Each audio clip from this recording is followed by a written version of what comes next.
Okay, it's go.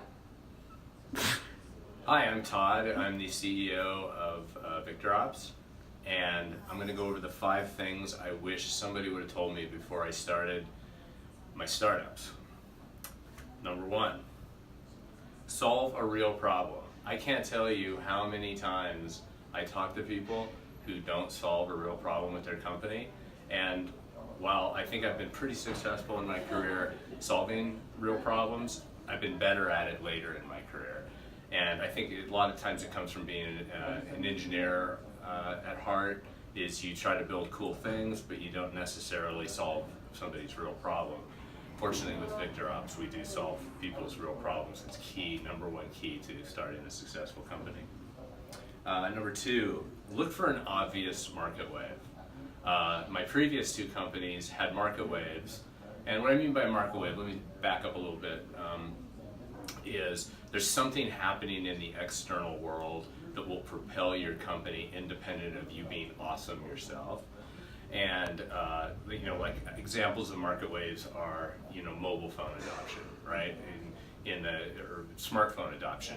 It went from, the smartphone adoption market went from almost nobody using smartphones to everybody using smartphones in about a 5 or 6 year period. That is a market wave. So always start your companies, start a company with a market wave, because that'll help you along the way. We have a very strong one at VictorOps.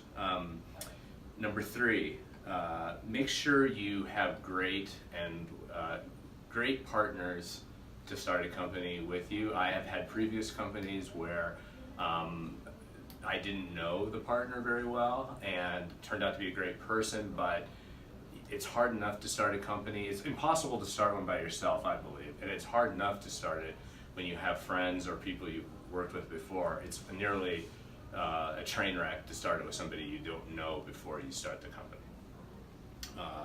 Number 4, make sure you know how to attract solid investors. Part of this goes back to the market wave. It's not just how good your idea is, it's about the people you surround yourself with and the real problem you're solving, but make sure your investors are appropriate for your stage of the company. You can often find money out there if you're passionate about your idea and you have these elements, but not all investors are created equal. Professional money is definitely better than individual money if you can do it, but it can be a linchpin to success later as the company begins to grow. And the 5th one is being a serial entrepreneur has its own unique challenges. And what I mean by that is it's easy for 2 guys, or a guy and a girl or whoever, to start a company in a garage and not pay themselves. And then as the company grows and you begin to pay yourself more and the company becomes more valuable, and perhaps you sell your company and end up with some cash in your pocket. But then to start a startup again, you have to rewind the clock. So you're back to not really paying yourself anything. You're back to not having help with different things.